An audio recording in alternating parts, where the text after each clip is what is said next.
ETF index mutual funds నేర్చుకుని stock మార్కెట్లో రాణించాలనుకుంటున్నారా? వెంటనే ఈ నెంబర్కి కాల్ చేయండి. నమస్తే, welcome back to Suman TV. Rajiv, ఇప్పుడు బయట చూస్తే ఒక వార్త దుమారం రేపుతుంది. పాస్టర్ షాలేం రాజు ఎవరైతే ఉన్నారో చర్చ్ లో ప్రసంగం చేసేటప్పుడు ఓకే, ప్రసంగం వరకు చేస్తే బానే ఉండేది, కొంచెం మహిళలకు సంబంధించి ఒక ఘాటుగా ఒక మాట అనడం జరిగింది. సో అంటే మల్లెపూలు పెట్టుకునే వాళ్ళు, అంటే బజారు మనుషులు, వాళ్ళు భక్తి, మా దగ్గర ఉండే వాళ్ళందరూ కూడా భక్తి చేసేవాళ్ళు, మా దగ్గర ఉండే వాళ్ళందరూ కూడా డెడికేటెడ్ గా ఉంటారు, అలాంటి వాళ్ళు కాదు అని ఒక మాట అనడం జరిగింది. ఆ మాటకి బయట ఉన్నటువంటి మహిళలు ఎవరైతే ఉన్నారో హిందూయిజం సంబంధించిన వాళ్ళు కానీ, ఇంకా మల్లెపూల బిజినెస్ చేసుకునే వాళ్ళే కానీ, వీళ్ళందరూ కూడా కొంచెం ఏంటంటే వాళ్ళకి తగిలింది అనమాట ఆ మాట అనేది. మమ్మల్ని ఇంత మాట అంటారా అంటే, మల్లెపూలు పెట్టుకునే మహిళలందరూ కూడా ఇలాంటి వాళ్ళ అనే కదా ఆ మాటకి అర్థం అని చెప్పేసి ఇప్పుడు మొత్తం ఇదంతా ఒక దుమారం రేపుతుంది. ఫైర్ అయిపోతున్నారు మహిళలందరూ కూడా. మరి దీనిపైన ఒకసారి మీ అనాలిసిస్ ఎలా ఉందంటే, మీరేమనుకుంటున్నారు ఒకసారి మాట్లాడుతుంది దాని గురించి. నవీన గారు, యాక్చువల్లీ మనం మాట్లాడే ముందు ఖచ్చితంగా జాగ్రత్తగా ఆచితూచి నిజమా కాదా జాగ్రత్తగా మాట్లాడాలి. ఎందుకంటే మనం మాట్లాడే మాట ఒకవేళ సభలో కావచ్చు, ఇప్పుడు ఆ పాస్టర్ మాట్లాడింది కూడా ఆల్రెడీ, సో తను చర్చ్ లో ఒక కథ రూపంలో చెప్పడం జరిగింది. సో ఒక ఎగ్జాంపుల్ గా, సో ఈవెన్ ఒక ఎగ్జాంపుల్ తీసుకున్నా కూడా కించపరచడం అన్నది not correct. So to be frank చెప్పాలి అంటే, సో తను ఒక ఎగ్జాంపుల్ గా చెప్పారు, బట్ అది వాళ్ళకి అర్థమవుతుందేమో కానీ బట్ బయట వాళ్ళకి అలా తీసుకోలేదు కదా. సో చూడండి, ఇప్పుడు మీరే చెప్తున్నారు, సో ఎవరైతే మల్లెపూలు అమ్మే వాళ్ళందరూ ఉన్నారో వాళ్ళందరూ కూడా ఇప్పుడు బాధపడుతున్నారంట. సో పాస్టర్ గారు వాక్యం చెప్తున్నప్పుడు ఆ చర్చ్ లో ఏదైతే స్పీచ్ ఇస్తున్నారో ఒక కథ చెప్పారంట. ఏంటంటే చర్చ్ బయట ఒక ఆవిడ మల్లెపూలు అమ్ముకుంటుంది. సో ఇలా వెళ్తున్నటువంటి పాస్టర్ ఏమన్నారంటే, నీ బిజినెస్ ఇక్కడ నడవదమ్మా, ఇక్కడ కాదు వేరే చోట పెట్టుకో ఈ బిజినెస్ అన్నప్పుడు, లేదండి మీ చర్చ్ కి వస్తారు కదా లేడీస్, వాళ్ళు కొనుక్కుంటారా అని చెప్పినప్పుడు, మా చర్చ్ కి వచ్చే వాళ్ళు మల్లెపూలు పెట్టుకోరు, అలాంటి వాళ్ళు కాదు, మల్లెపూలు పెట్టుకోరమ్మా మా దగ్గర, ఇక్కడ నడవదు నీ బిజినెస్, వేరే దగ్గర పెట్టుకో అన్నారంట. సో ఇది ఆయన ఒక కథగా చెప్పారు. ఈ కథ కూడా మరి విన్నటువంటి మహిళలందరూ కూడా కొంచెం వాళ్ళకి గట్టిగానే బాధ అనిపిస్తుంది.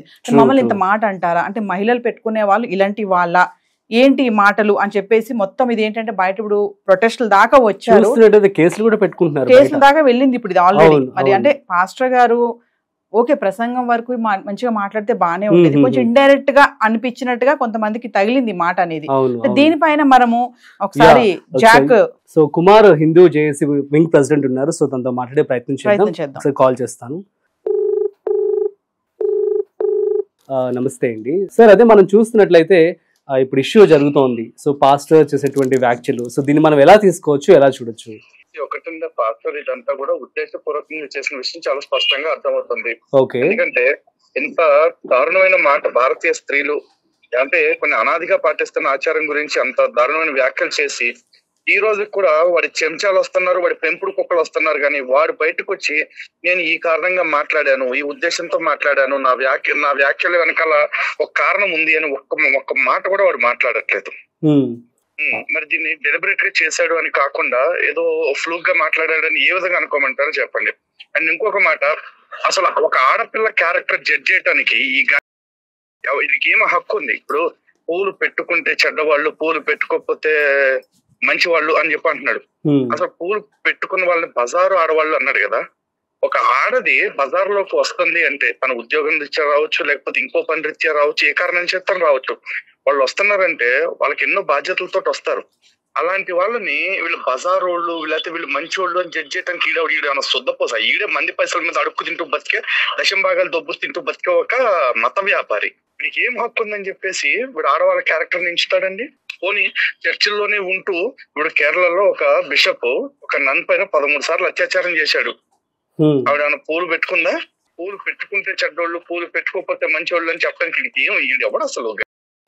చాలా మంది నిన్నటి నుంచి రెచ్చిపోతున్నారు, వీళ్ళంతా మతోన్మాదులు కావాలని రెచ్చగొడుతున్నారు అని చెప్పేసి. ఆ 4 గోడల మధ్య అయినా, ఊళ్ళో అయినా సరే, గదిలో అయినా సరే, వాడు చర్చ్ అంటే వాళ్ళ యేసు గురించి చెప్పుకోమనండి, లేకపోతే వాళ్ళ నాన్న గురించి చెప్పుకోమనండి, లేదంటే వాళ్ళ అమ్మ గురించి చెప్పుకోమని చెప్పండి, నాకు అభ్యంతరం లేదు.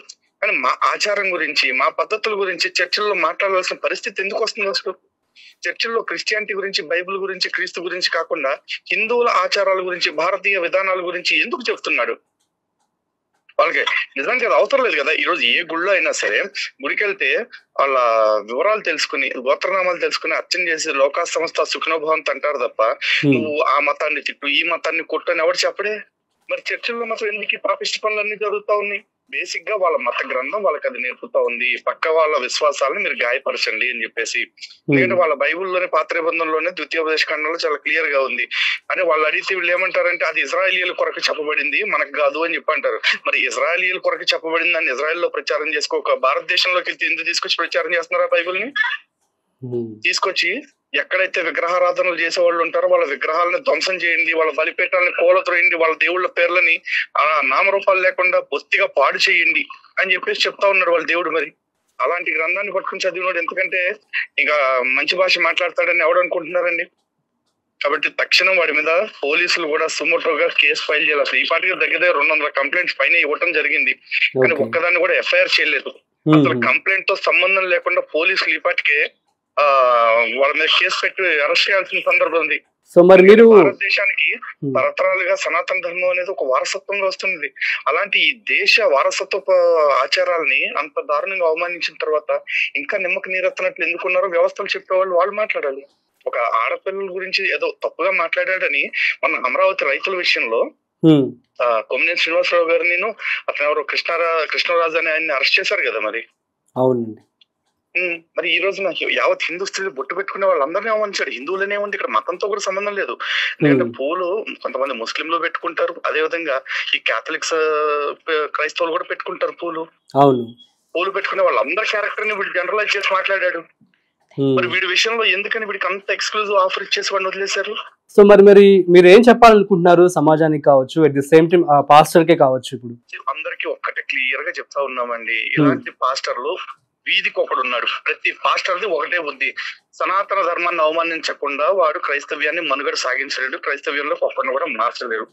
కాబట్టి ఎవడైనా సరే వీధుల్లో సువార్త అనే పేరుతో వస్తున్నారంటే వాళ్ళ యేసు గురించి చెప్పుకోవటానికి, వాళ్ళ బాబు గురించి చెప్పుకోవటానికో కాదు, కేవలం హిందూ ఆచారాలను కించపరిచి హిందువుల్ని క్రైస్తవ్యం వైపు మళ్లించడానికి వస్తున్నారు. కాబట్టి సువార్త అంటూ వీధుల్లోకి వచ్చే ప్రతి వాడిని కూడా నిలదీయండి, వీలైతే తరిమి కొట్టండి. హిందూ ఆచారాలను అవమానిస్తుంటే, హిందూ ఆచారాలను అవమానించేలాగా ఎవడొచ్చినా సరే స్వార్థ ప్రచారం పేరుతో వాడిని వీధుల్లో తిరగనివ్వకండి. అసలు తిరిగే అర్హత వీళ్ళకి లేదు. మొత్తం యావత్ హిందూ సమాజానికి పిలుపునిస్తున్నాం ఇది మేము.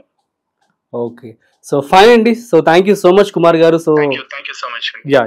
సో ఇది నవీన్ గారు మనం చూస్తున్నాం కదా. సో హిందూ ఎవరైతే అందరూ ఉన్నారో సో అందరూ కూడాను మూకుమ్మడిగా ఇప్పుడు దాడి చేస్తున్నట్లే. So I mean fight back చేస్తూ ఉన్నారు.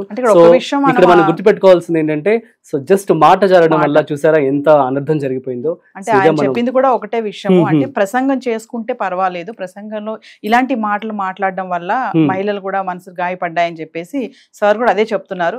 చూడాలి మరి ఏమవుతుందో దీని మీద. Yeah, exactly. సో గైస్ మీరే మంచిగా మాట జారకుండా ఉంటే సరిపోతుంది. సో మరి మీరే డెసిషన్ తీసుకోవాలి. That's it. సో మరొక ఇంట్రెస్టింగ్ కాంటెంట్ తో మళ్ళీ కలుద్దాం.